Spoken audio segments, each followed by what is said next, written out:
When my husband told me I'm moving back in with my ex-wife to take care of her. You'll understand someday, I smiled and said, of course.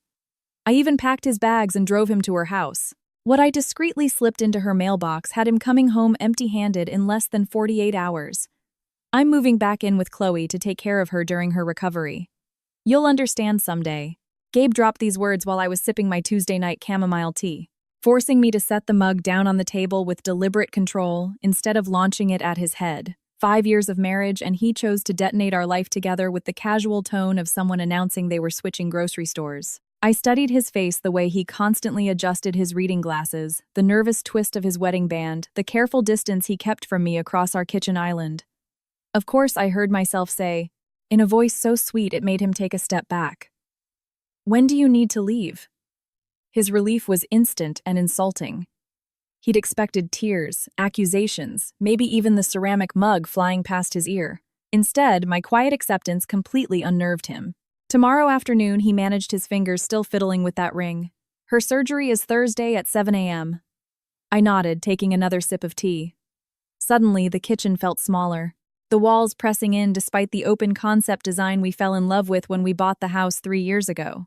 In this very spot, Gabe had wrapped his arms around me, whispering about the children we'd raise here, the dinner parties we'd host, the life we'd build together. Now he stood on the other side of the granite countertop as if it were a fortress wall.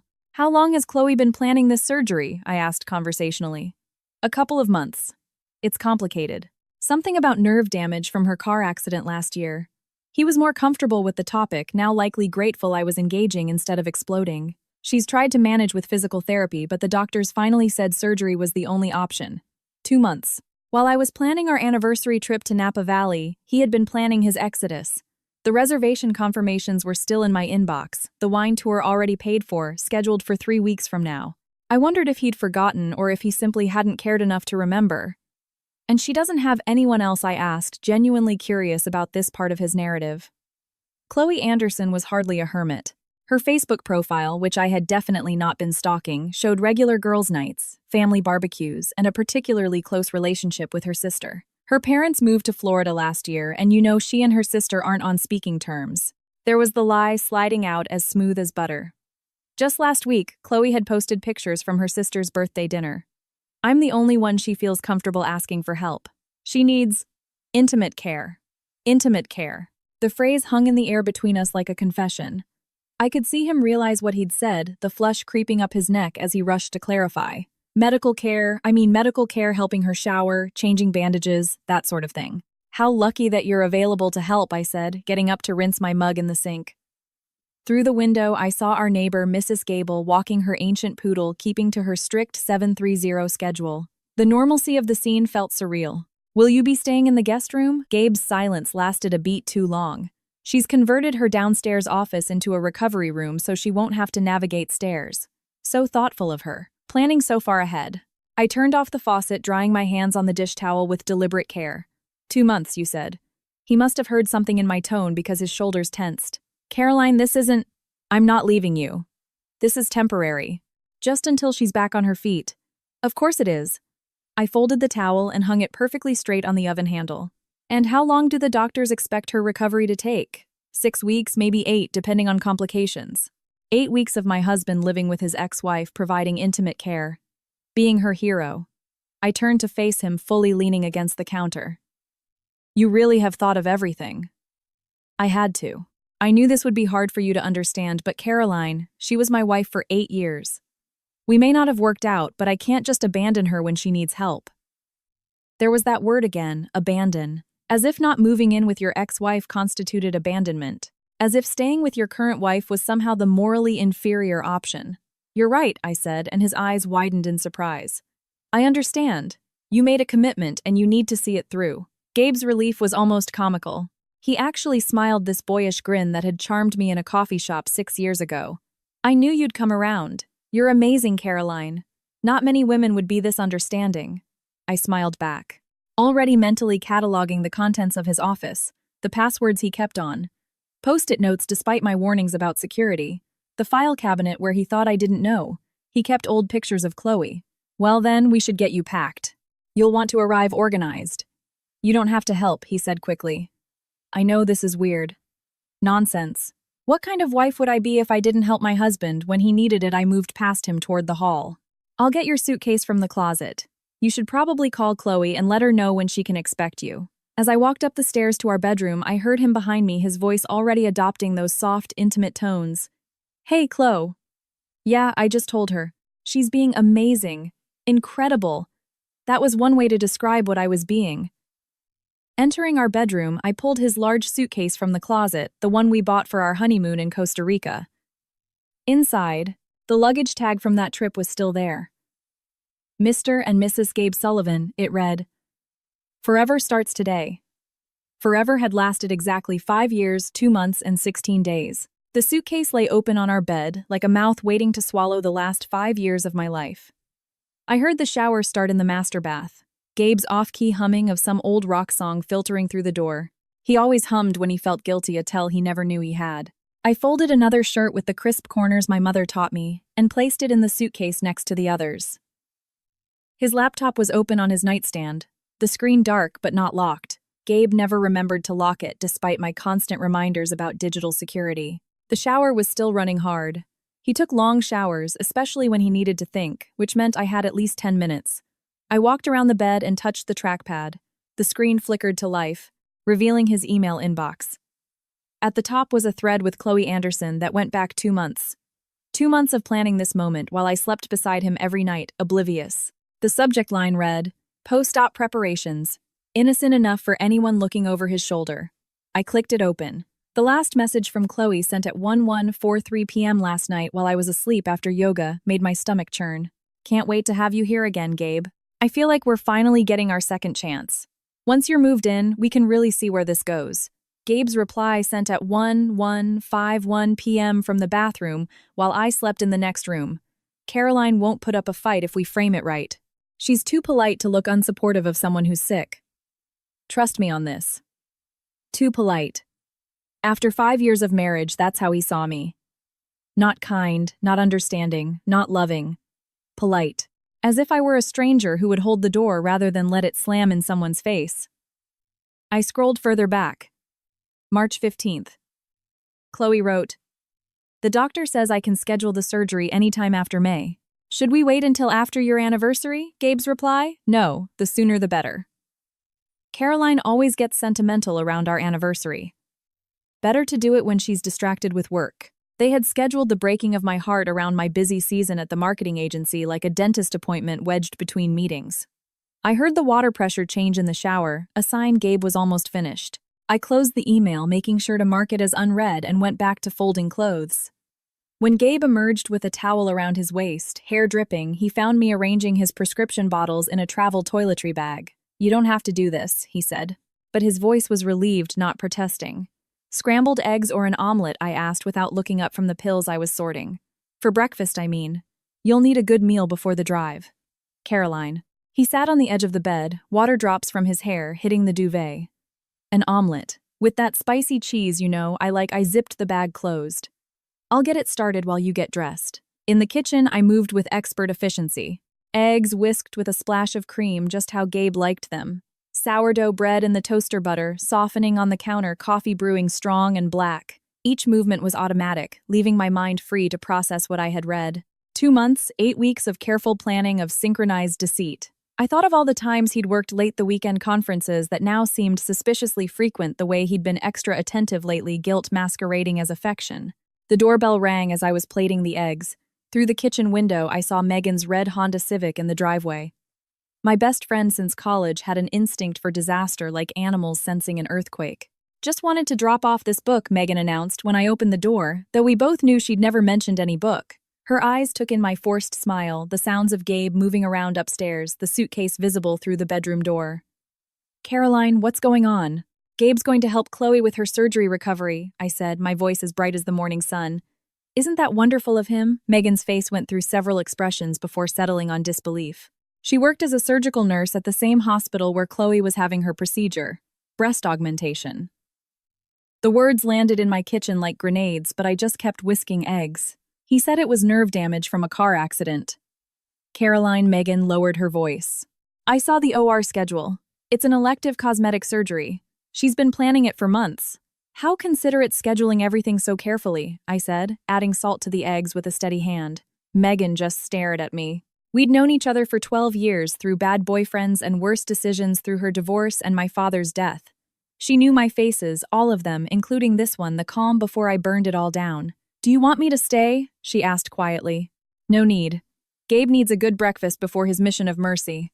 I poured the eggs into the hot pan, the sizzle filling the silence.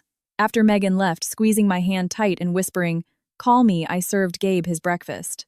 He ate quickly, nervously complimenting the eggs twice, as if that could absolve his guilt.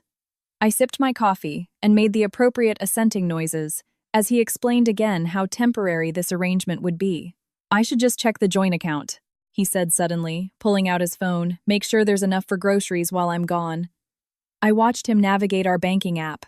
I saw his face remain carefully neutral as he looked at the balance. He didn't mention the $35,000 that had vanished over the past 2 years, the monthly transfers to an insurance company.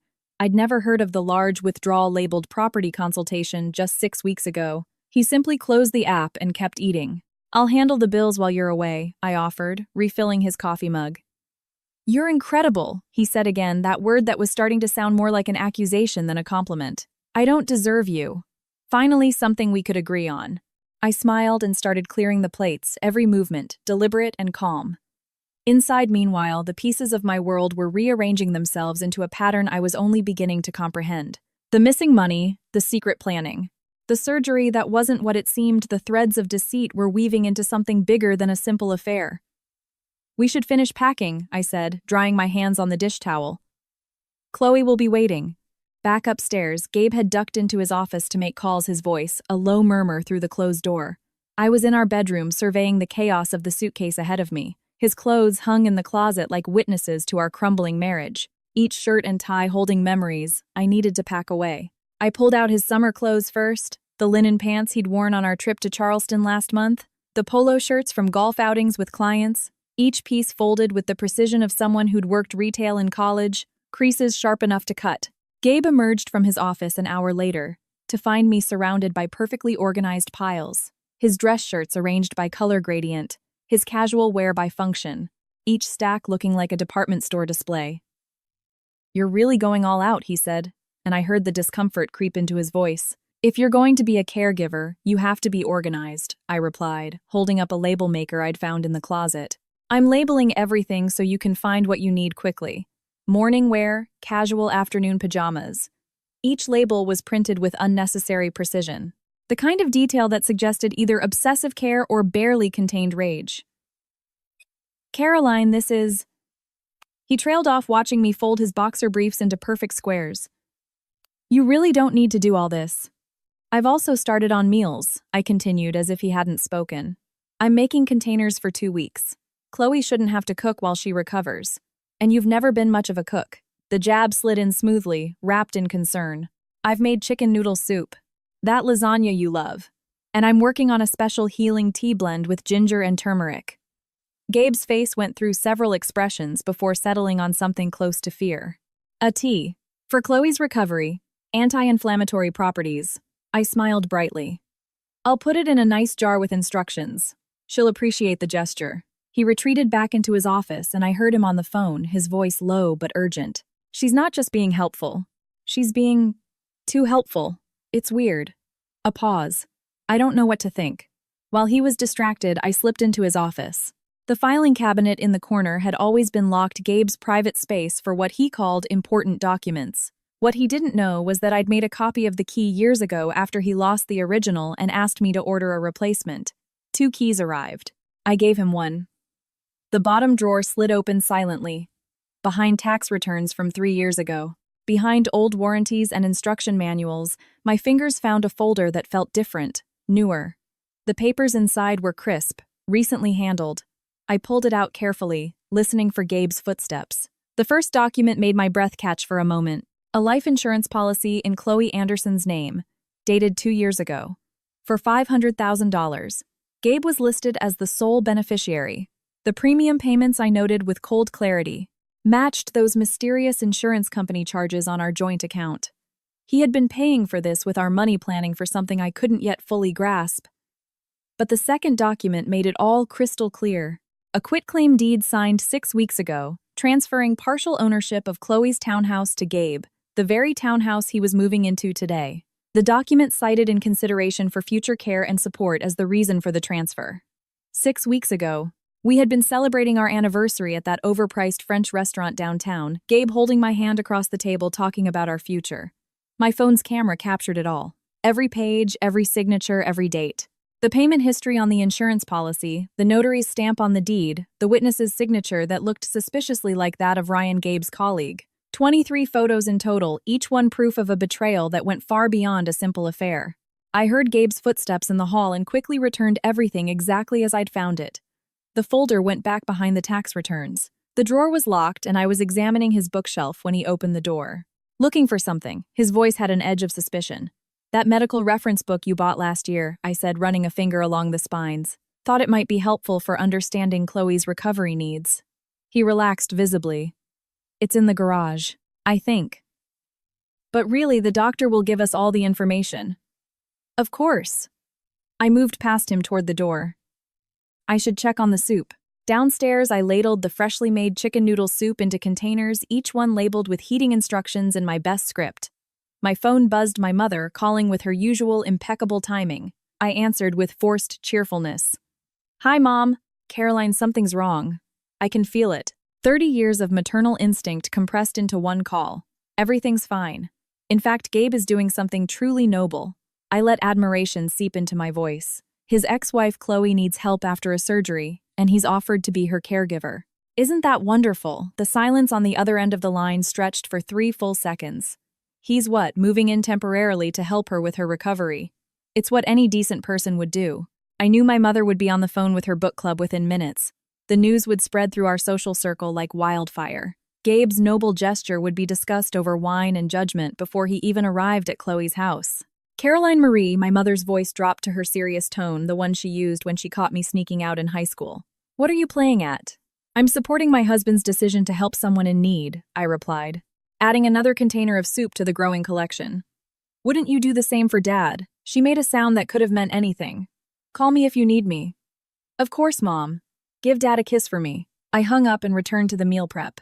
Lasagna assembled with layers as precise as my folded clothes. Vegetable curry portioned into single servings. Everything Gabe would need for 2 weeks of domestic comfort while he played house with another woman.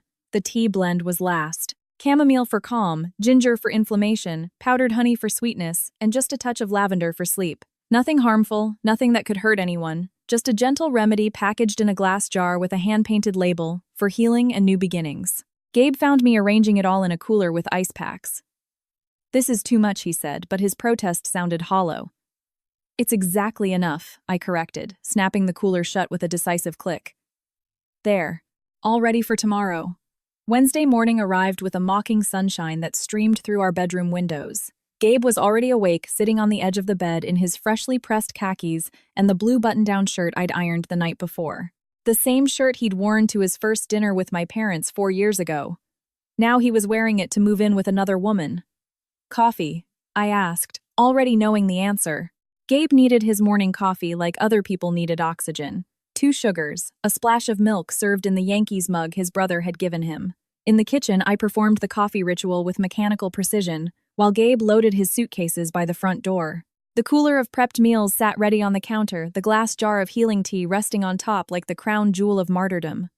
I heard him grunt slightly as he lifted his suitcase, the one filled with clothes I had folded as if preparing a soldier for war. "My car's still in the shop," Gabe announced when I handed him his coffee, though we both knew I'd seen it parked at his office yesterday when I drove by. "Would you mind giving me a ride?" The lie floated between us, obvious and insulting, but I smiled. "Of course. We should probably take the cooler too. It's all ready to go." During the 20-minute drive to Chloe's townhouse, Gabe transformed with every mile that separated us from our home. His shoulders relaxed, his breathing deepened, his fingers stopped, their nervous tapping on his knee. By the time we hit the highway, he was even humming again that same guilty tune from the shower yesterday. "This is very modern of us," he said as we passed the downtown exit. "Most people wouldn't understand this kind of arrangement."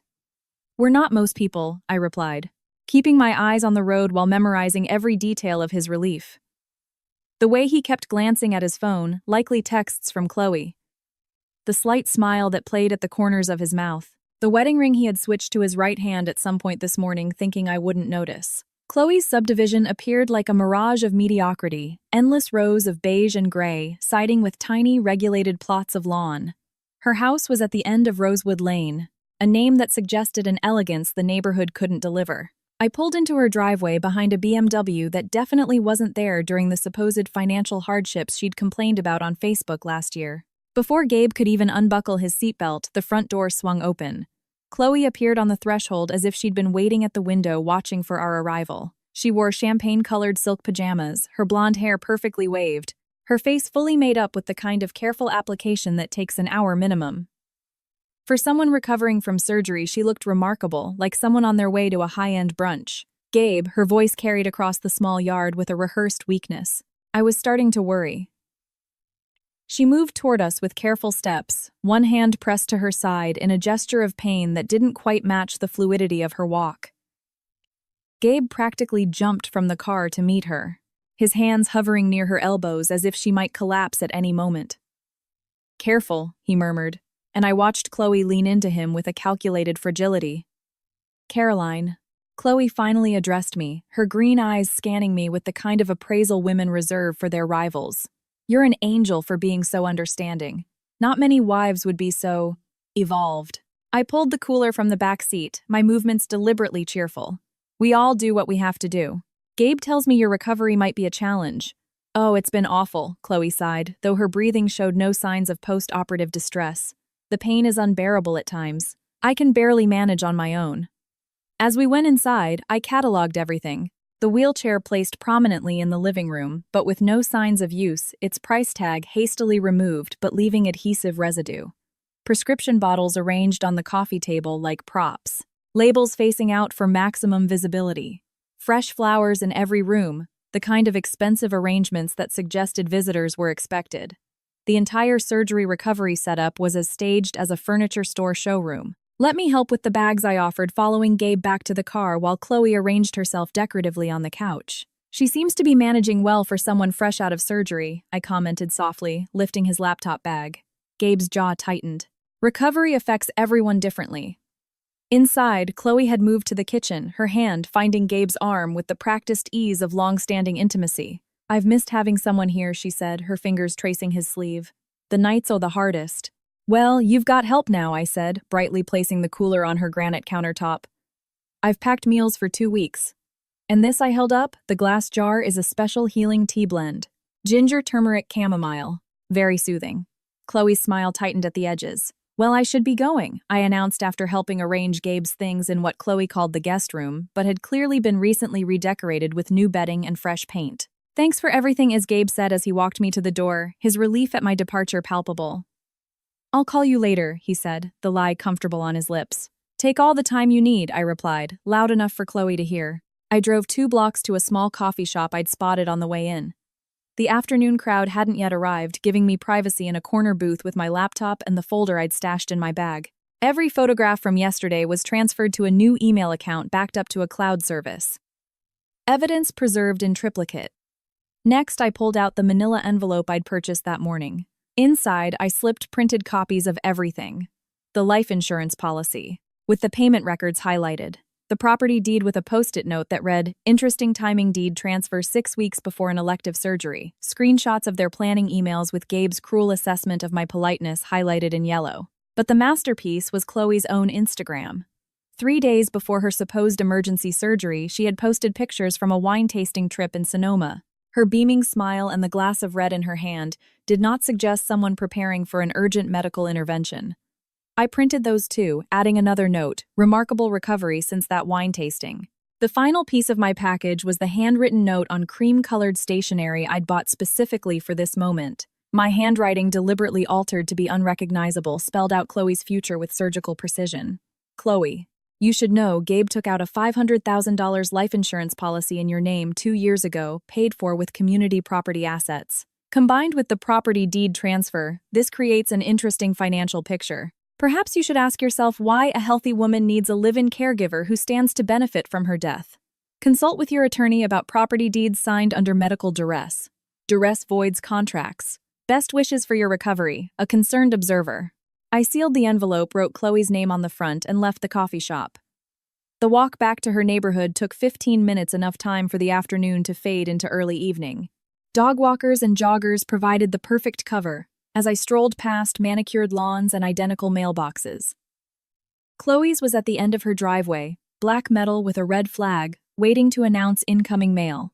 I slid the envelope inside, feeling the satisfying weight as it settled among her regular correspondence.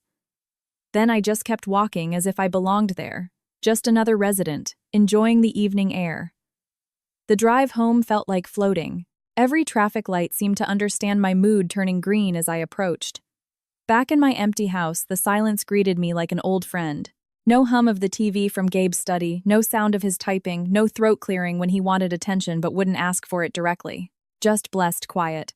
I poured myself a glass of Cabernet from the bottle Gabe had been saving for a special occasion and stood in my kitchen surveying the space he had always criticized. Too cluttered, he'd say. Too many gadgets we never use. But tonight I saw it differently. Every appliance had its place.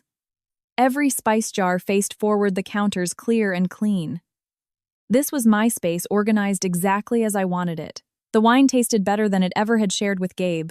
I reorganized the pantry as I sipped, moving his protein bars to the highest shelf, bringing my herbal teas front and center. His breakfast cereal went to the back. My granola took pride of position. Small acts of reclamation that felt like a revolution. My phone sat on the counter, face-up, volume on high. Chloe always checked her mail first thing in the morning. She'd posted about it once, calling it her pre-coffee morning ritual. 7:30 a.m. Like clockwork. According to the timestamps on her posts, complaining about bills and political flyers. In approximately 13 hours, she would find my envelope. The thought made me smile into my wine glass. That night, I slept in the center of our king-sized bed, spread out like a starfish, reclaiming every inch of space Gabe had once occupied. No snoring from his side, no restless tossing, no alarm set for his absurdly early workout routine that he'd maintained for exactly 3 weeks before abandoning. The sheets smelled only of my lavender fabric softener, his cologne already fading like a ghost giving up its haunting. Thursday morning arrived with birdsong outside my window. 6:30 a.m. I stretched luxuriously, taking my time with morning yoga in the living room where Gabe always complained my mat was in the way. Warrior pose felt particularly appropriate as I held it, breathing deeply, centering myself for what was to come. Breakfast was simple. Greek yogurt with honey and walnuts. Green tea in my favorite mug, the delicate one with painted roses that Gabe said looked like it belonged to a grandmother. I checked work emails. I replied to a client about a marketing proposal. I scheduled a meeting for next week. Normal activities that felt surreal given what was brewing 3 miles away in Chloe's mailbox. 7:30 a.m. Came and went. My phone remained silent. 7:48. Either Chloe had slept in, breaking her routine, or she was processing what she'd found. I pictured her standing in her driveway, envelope in hand, reading and rereading the note. The dawning realization that Gabe might not be the savior she had orchestrated. At 8:17 a.m., my phone buzzed. It wasn't Gabe, but my sister Laura. Her timing uncanny as always. "You are not going to believe what I just heard," she said without preamble. Laura lived for gossip the way other people lived for oxygen. "Good morning to you too," I replied, refilling my tea. "Chloe Anderson has been bragging to the book club for weeks that she was getting Gabe back," Laura continued, her voice tinged with the excitement of someone breaking a news story. "Sophia, you remember Sophia, Chloe's sister? She's been telling everyone how Chloe planned the whole thing. The surgery, the timing, everything." I set my mug down carefully. "Sophia is in your book club, started last month. She's been dying to vent about Chloe. Apparently, Chloe researched when your busy season at work was, timed the surgery for maximum impact. She even rehearsed her helpless act in the mirror, according to Sophia. Confirmation of what I had suspected should have stung, but instead it felt like validation. Every instinct I'd had was correct." "That's quite elaborate," I said softly. "Caroline, she's been planning this for over a year." "Sophia said Chloe hired a private investigator to track Gabe's routines. Learned about your marital problems." "We didn't have marital problems," I cut in. Laura paused. "No, not until yesterday. The silence stretched between us before Laura spoke again, her voice softer. "What are you going to do?" "I'm going to finish my tea and work on the Henderson account," I replied. "By the way, I have a video call with my lawyer in 20 minutes. Your lawyer, Caroline, you didn't waste any time. Why would I? Gabe made his choice. I'm simply responding accordingly. After Laura hung up, I prepared for my video consultation with Catherine Bennett, the lawyer Megan had recommended last year during her own divorce. Catherine's face appeared on my laptop screen at exactly 9 a.m. Her expression professional but warm. "Caroline, I've reviewed the documents you sent over. It's quite a comprehensive collection. I'd emailed her everything the night before. The insurance policy, the property deed, the bank statements showing the missing $35,000, the screenshots of the planning emails between Gabe and Chloe. Your husband's actions constitute community property fraud," Catherine continued, her fingers steepled as she spoke. "Using joint funds for the insurance policy, the property consultation, hiding assets, this all gives you significant leverage. The property deed transfer alone raises questions of undue influence and financial manipulation. What does that mean practically?" I asked, taking notes on a legal pad. "It means Gabe has violated his fiduciary duty to you as his spouse. The court looks very unfavorably on spouses who dissipate community assets, especially when there's deception involved. You're entitled to a full accounting and likely a larger share of the remaining assets as compensation. And if he tries to claim this is temporary, that he's coming back..." Catherine's smile was as sharp as a razor. Abandonment is abandonment, regardless of his stated intentions. Catherine was explaining the details of asset division when my phone rang at exactly 1147 a.m. Gabe's name on the screen made my pulse quicken, though I kept my expression neutral for the video call. "I need to take this," I told Catherine. "It's him. Document everything she advised before I switch the call." Gabe's voice came through high and tight, nothing like the confident man who had walked out of my house yesterday morning. "Caroline, I need to come home. Can you come get me?" I stood from my desk, moving toward the window where the morning light filtered through the blinds. "What happened? Is Chloe okay? She's lost her mind. She kicked me out. She won't let me back in. My bags are on the lawn. She's threatening to call the police." His words tumbled over each other, the panic making him sound decades younger than his 35 years. "She found some documents. She thinks I'm trying to... It's insane. She thinks I'm after her money." The satisfaction that bloomed in my chest was dark and complete, though my voice remained steady. "The police. Gabe. What kind of documents would make her think that I don't know?" The edge of hysteria in his voice was new. In 5 years of marriage, I had never heard him sound so unraveled. Something about insurance and a property deed. She's completely paranoid. The pain medication must be affecting her judgment. I picked up my car keys, already moving toward the door. "I'm on my way. Try to stay calm. Please, just hurry. The neighbors are watching." The drive to Chloe's took 18 minutes, though I could have made it in 12. Each red light gave me time to compose my face into the appropriate expression of concern mixed with confusion. By the time I turned onto Rosewood Lane, I had achieved the perfect balance of the supportive wife rushing to her troubled husband's rescue. The scene that greeted me was better than anything I could have imagined. Gabe was sitting on his suitcases at the end of Chloe's driveway, shoulders slumped, looking for all the world like a piece of lost luggage no one wanted to claim. His perfectly ironed shirt from yesterday was wrinkled, his hair disheveled as if he'd run his hands through it repeatedly. Two neighbors were in their driveways pretending to check their mail, while obviously reveling in the drama. Through Chloe's front window, I could see her pacing, phone pressed to her ear, gesticulating wildly with her free hand. Even from the car, her agitation was visible in every movement. Yesterday's silk pajamas had been replaced with street clothes, the invalid act apparently forgotten in her fury. I parked and approached Gabe with measured steps, aware of our audience. "Oh, Gabe," I said, loud enough for the neighbors to hear. "What on earth happened?" He shot to his feet, nearly tripping over his own bags. She went crazy. 1 minute she was fine, the next she's screaming about fraud and throwing my stuff outside. His eyes darted to the window where Chloe had stopped pacing to glare out at us. "We have to go. Now." I picked up one of his bags, noting how he flinched when Chloe's front door opened a crack, then slammed shut again. "Of course. Let's get your things in the car." We loaded his belongings quickly. The same bags I had helped him pack with such precision, now tossed haphazardly into my trunk. Gabe kept looking back at the house as if he expected Chloe to come storming out at any moment. His hands were shaking as he closed the trunk. "She was fine last night," he said, as we pulled away, Chloe's townhouse shrinking in the rearview mirror. "We had dinner, watched a movie, everything was normal. Then this morning she got the mail and she just exploded. I merged onto the main road, keeping my voice soft. The mail. She found something in her mailbox. Documents about insurance policies and property deeds. She accused me of trying to steal from her, of plotting to hurt her for money. His voice broke on the last few words. Caroline, I would never. You know I would never do that. Of course not, I soothed, signaling for a turn. It sounds like the pain medication is making her paranoid. Some people have terrible reactions to those drugs. She's probably not thinking clearly. Gabe latched onto this explanation with desperate relief. That has to be it. The meds. She was taking a lot of pills yesterday. He rubbed his face with both hands. But she called me a con artist. Said I was after her money. Where would she even get an idea like that? Who knows what goes through someone's mind when they're not well? I offered, maintaining a steady speed through our neighborhood. Maybe she'll calm down once the medication wears off. She's not taking my calls.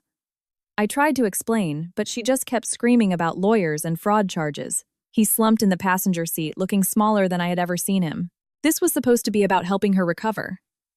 How did it turn into this? I pulled into our driveway, and the familiar sight of our house seemed to startle Gabe as if he'd forgotten this was technically still his home.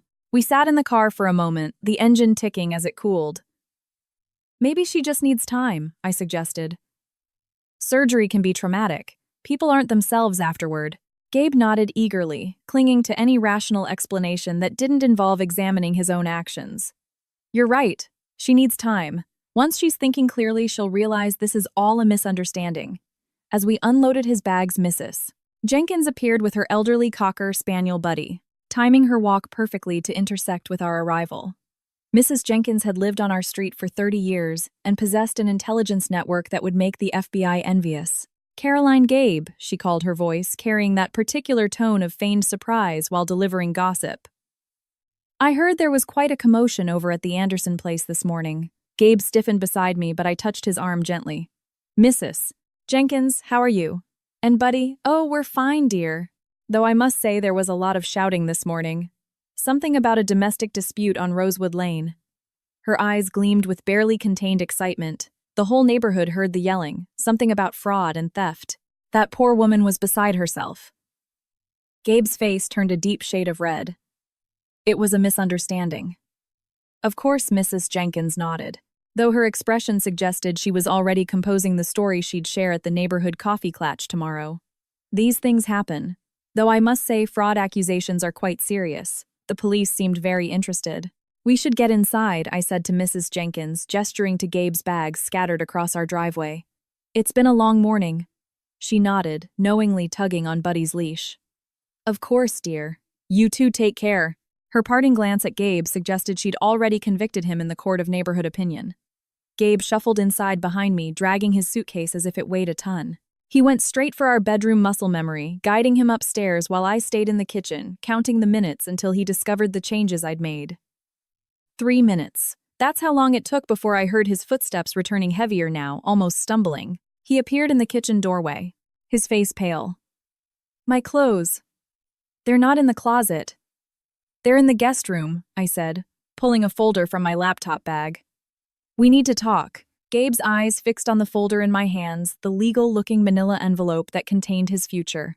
Caroline, what is this? Sit down, I said, gesturing to the kitchen table where we had shared 5 years of meals, conversations, and lies. He sat slowly, as if his bones had turned to glass.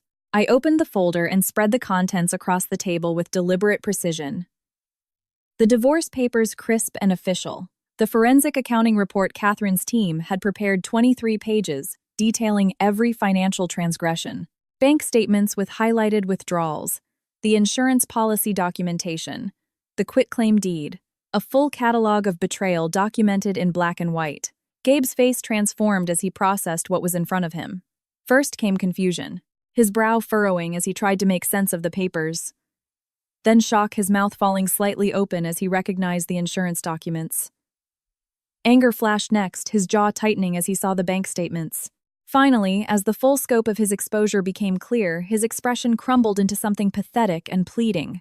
Where did you get this? His voice was barely a whisper. From your filing cabinet, the one you thought I didn't have a key to. I sat across from him, maintaining the same calm I had displayed since Tuesday night. The divorce papers are new, of course. My lawyer had them drawn up this morning. Your lawyer? He looked up sharply.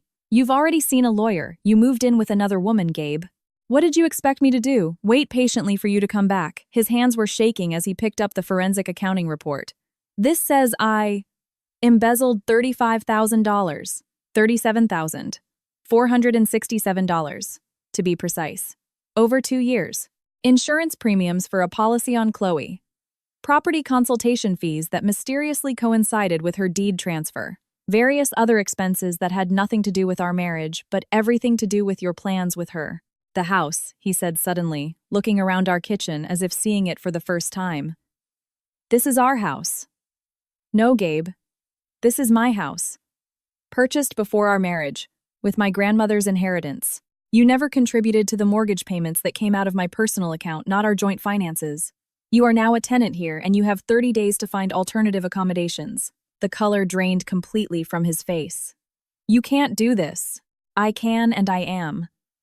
The joint accounts have been frozen pending asset division. Though given the forensic accounting, my lawyer feels the court will be very interested in your financial misconduct. Community property fraud, she called it. Gabe stood abruptly the chair, scraping against the floor. You planned this. You knew about Chloe's surgery, about everything. I knew what you chose to show me, I said calmly. Your laptop was open. Your emails were right there. You left your filing cabinet unlocked. You made it remarkably easy to understand exactly what you and Chloe were planning. The documents, he said, realization dawning with a horrifying clarity. The ones Chloe found in her mailbox. That was you. I tilted my head slightly. I simply made sure that all parties involved had all the necessary information to make informed decisions. Isn't that what you claimed you were doing? Making the mature, informed decision to help someone in need? You've destroyed everything, Gabe said, his voice rising. You turned Chloe against me. I didn't turn anyone against you. I just made sure Chloe knew about the life insurance policy you took out in her name, the one worth $500,000 with you as the sole beneficiary. Any reasonable person would find that concerning, don't you think? Especially combined with the property deed transfer. Gabe's phone buzzed on the table. He picked it up and I watched his face go even paler as he read. He turned the screen toward me. Chloe's Facebook post was already gaining traction, posted just minutes ago. Warning to all women, it began in all caps. Gabe Sullivan is a con artist who tried to take my house and took out a life insurance policy in my name without my knowledge. He used his wife's money to pay for it while planning to leave her. Proof attached. Below were pictures of every document from the envelope I had left in her mailbox. The insurance policy, the property deed, even screenshots of their emails discussing their plan. The comments were already piling up, our mutual friends expressing shock, anger, disbelief. My reputation, Gabe whispered, scrolling through the growing firestorm of comments. My career. Everyone will see this. Yes, I agreed. They will. His phone rang. His brother's name flashed on the screen. Then it rang again, his mother, a colleague. The flood had begun. You did this, he said, but there was no fight left in his voice, only a hollow recognition. You orchestrated all of it. The packing, the drive over the documents. You knew exactly what would happen. I knew Chloe deserved to know what kind of man was moving into her home. I knew you deserved to face the consequences of your choices. And I knew that I deserved better than a husband who spent 2 years planning his exit while he slept beside me every night. Gabe sank back into the chair, his phone continuing to vibrate with incoming calls and texts, the life he had carefully constructed. The reputation he had cultivated, the elaborate plan he had hatched with Chloe. It was all unraveling in real time, documented for public consumption on social media. The guest room has clean sheets, I said, gathering the legal documents back into their folder. Your belongings are in the closet in there. You have 30 days, Gabe. I suggest you start looking for an apartment tomorrow. I stood to leave, but his voice stopped me at the doorway. How long did you know? Know what? That you were leaving since Tuesday night. That you were a liar. Maybe I always knew. I just chose to believe in something better. I never wanted it to happen like this, he said to my back. I didn't turn around. No. You wanted it to happen without me ever finding out. With you having both Chloe's property and my financial support. With you getting everything while I got nothing but an empty house and confusion. This version, where you're exposed for who you really are, you're right. You never wanted that to happen. I went upstairs to my bedroom, now mine and mine alone, and closed the door on Gabe's muffled phone conversation with what sounded like his brother. The panicked tone of his voice filtered up through the floor as I changed into comfortable clothes and put my hair up. This was my house, my space, my life to reclaim. 2 weeks passed in a blur of legal meetings and rerouted mail. The neighborhood gossip network, more efficient than any news service, kept me informed without my having to ask. Megan learned from her colleague who lived on Rosewood Lane that Chloe had filed for a restraining order against Gabe. The property deed transfer had been flagged as potentially fraudulent, and she was pursuing legal action. Mrs. Jenkins, walking buddy past my house daily, now mentioned she'd heard Gabe had moved into a studio apartment near the highway, the kind of place that advertises affordable weekly rates on faded billboards. My mother arrived on a Saturday morning, 3 weeks after Gabe's departure, carrying a pot of her famous chicken noodle soup and the determined expression of a woman on a mission. She let herself in with her spare key, found me reading in the living room, and set the soup on the kitchen counter without a word. "You're too thin," she said, her standard greeting, regardless of my actual appearance. "I'm eating just fine, Mom." She heated the soup while I set the table. Our movements synchronized from years of practice. We ate in comfortable silence for several minutes before she spoke again. "Your father wasn't my first husband." I nearly dropped my spoon.